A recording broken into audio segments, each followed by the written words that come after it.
प्रभु यीशु के सामर्थ्य नाम में आप सबको जय मसीह की। Praise the Lord. आज के सुंदर दिन के लिए पिता का धन्यवाद हो।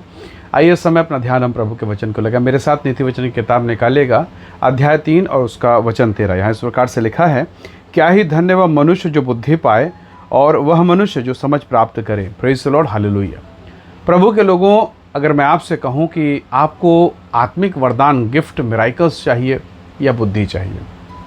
बहुत बार हमको चिन्ह, चमत्कार, अद्भुत काम, भविष्यवाणी ये बहुत प्रभावशाली लगते हैं और बुद्धि बहुत बार छोटी लगती है। लेकिन इस संसार में सबसे बड़ा बुद्धिमान व्यक्ति, ना जिसके समान कोई था और ना उससे पहले कभी कोई हुआ, अर्थात सुलेमान। वो 3 अध्याय 13 वचन में इस प्रकार से लिखा उसके किताब में, नीति वचन में, क्या ही धन्य वो मनुष्य जो बुद्धि पाए।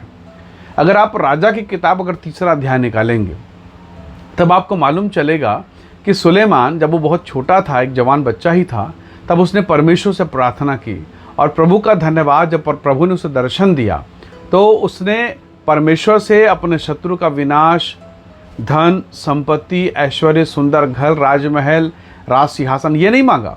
उसने मांगा परमेश्वर से बुद्धि। हालेलुया। और उसके बदले में जब आप यहाँ पर पढ़ेंगे बड़ा आश्चर्य लगेगा।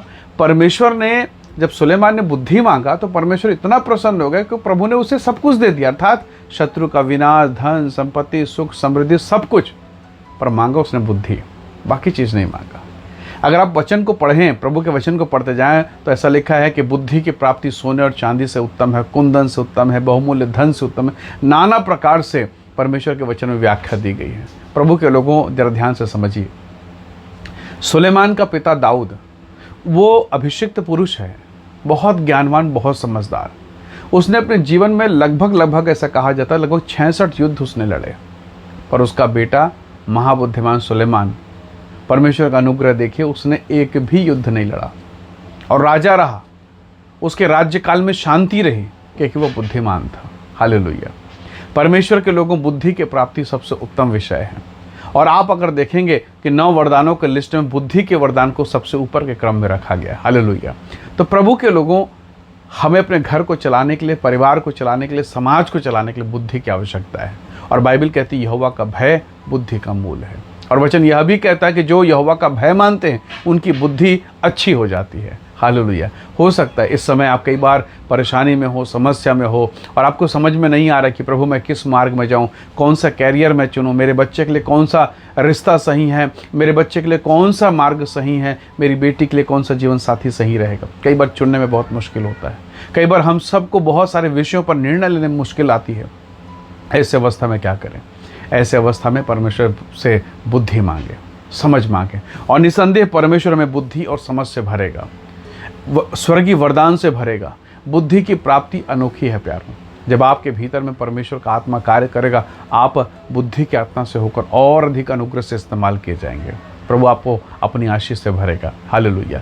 यदि आप यशायाह की किताब अध्याय 11 उसके 1, 2, 3 पदों को अगर पढ़ना शुरू करें तो बुद्धि के आत्मा के बारे में, यहोवा के आत्मा के बारे में विस्तार पूर्वक लिखा है। परमेश्वर के लोगों, याद रखिएगा, जब आप परमेश्वर के भय में बढ़ते जाते हैं आपको बुद्धि मिलेगी, आपको ज्ञान मिलेगा।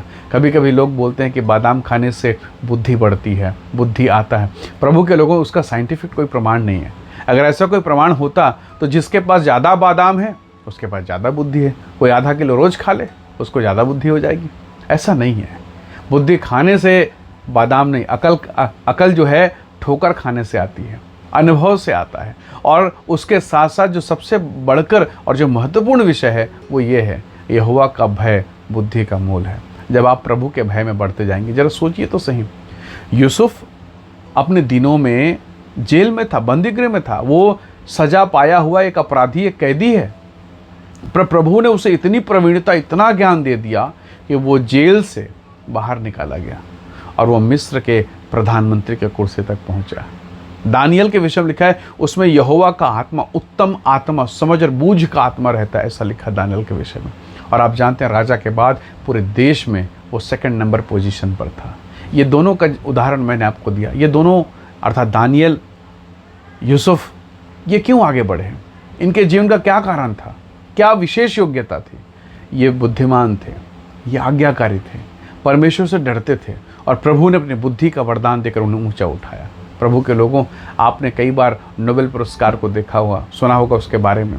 कई बार आप लोगों ने उन तमाम विद्यार्थियों को देखा होगा जो पीएचडी की डिग्री करते हैं, गोल्ड मेडल पाते हैं, इतने इतने ऊंचे स्थान पर जाते हैं, लोग उस बड़े आदर के साथ, श्रद्धा के साथ सर झुकाते हैं शिक्षा के सामने, बुद्धि के सामने, और उसको संसार उसको सैल्यूट करता है, उसको ऊंचे स्थान पर रखता है। यदि ये बुद्धि, ये ज्ञान, इस संसार का ज्ञान इतना आदर के योग्य है, तो सोचिए तो सही, यदि प्रभु आपको स्वर्गीय बुद्धि से भरे तो क्या होगा।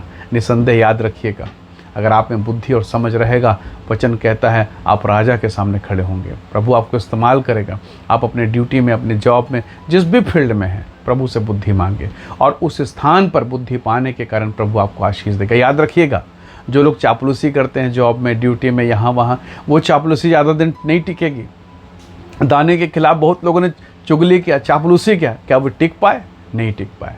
सच्ची बुद्धि जो यहोवा देता है, उसके द्वारा विजय प्राप्त होती है। इसलिए डरिए मत, घबराइए मत, प्रभु से मांगिए। आत्मिक वरदान से कहीं ज़्यादा प्रभु बुद्धि के वरदान से जब भरेगा, तब आपको समझ में आएगा कि आत्मिक वरदानों को इस्तेमाल कैसे करना है। हालेलुया। आइए दुआ मांगे, प्रभु से प्रार्थना करें। सामर्थी परमेश्वर, आपका धन्यवाद आज के सुंदर दिन के लिए पिता। अपनी बुद्धि, अपने ज्ञान, अपने समझ को प्रदान करें। आपका वचन कहता है यहोवा का भय बुद्धि का मूल है। प्रभु जी, अपनी बुद्धि से, अपने ज्ञान से भरें, और हम जिस उलझन, जिस समस्या में घिरे हुए प्रभु, उन तमाम उलझनों से, उन समस्याओं से आप बाहर निकालें, और हमारे जीवन के द्वारा आपकी महिमा हो। हर एक बंधन प्रभु यीशु के नाम से टूट न पाए। पिता धन्यवाद, सारी आशीष के लिए प्रभु यीशु के सामर्थी नाम से मांगते हैं। आमीन, आमीन। प्रभु आप सबको बहुत ऐसे आशीष दे। Praise the lord. जय मसीह की।